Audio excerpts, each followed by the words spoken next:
देखिए, एक तो नड्डा साहब और रिजू जी सदन को गलत बताए, झूठ बोले, इसीलिए उनके ऊपर एक्शन लेने के लिए हमारी पार्टी तैयारी कर रही है। दूसरी बात उन्होंने ये कहा कि कांग्रेस पार्टी धर्म के आधार पर ये रिजर्वेशन दे रही है। ये सरासर झूठ है। धर्म के आधार पर तो बीजेपी कानून बना रही है। हम कभी धर्म के आधार पर कोई रिजर्वेशन कॉन्स्टिट्यूंट असेंबली के मेंबर भी नहीं दिए, और जो ड्राफ्टिंग कमेटी के चेयरमैन और बाबा साहब अम्बेडकर ने भी यह कहा भी नहीं कहा। और दूसरे जितने भी हमारे नेता थे, वल्लभ भाई पटेल या अपने पंडित जवाहरलाल नेहरू जी, बहुत से नेता जो बहस किए कॉन्स्टिट्यूंट असेंबली में, ये मुद्दा कभी उन्होंने छेड़ा नहीं और इसके बारे में वो बात हुई नहीं। लेकिन ये खामोखा इन्होंने आज ये मुद्दा उठाकर अपने करप्शन केसेस को ये गवर्नमेंट छुपाना चाहती है।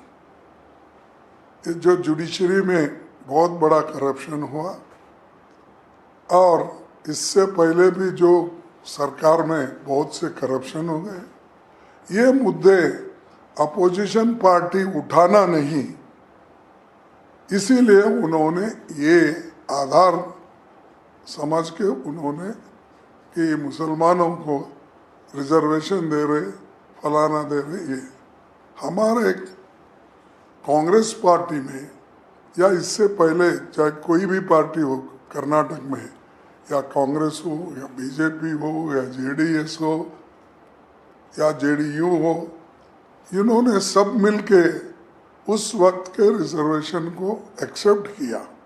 जो रिजर्वेशन 94 में शुरू हुआ, तब से लेकर अब तक वो रिजर्वेशन है।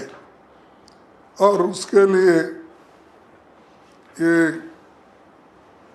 एस.एम. कृष्णा के ज़माने में भी था, मोइली के ज़माने में था, फिर उससे पहले देवेगौड़ा के ज़माने में भी था, फिर उसी साथ जो जे.एच. पटेल थे, और उसके बाद में फिर जितने भी अपने बीजेपी के भी नेता लोग जो थे, येडियुरप्पा था और शेट्टार था और सदानंद गौड़ा थे, ये सब ने वैसा ही कंटिन्यू करे।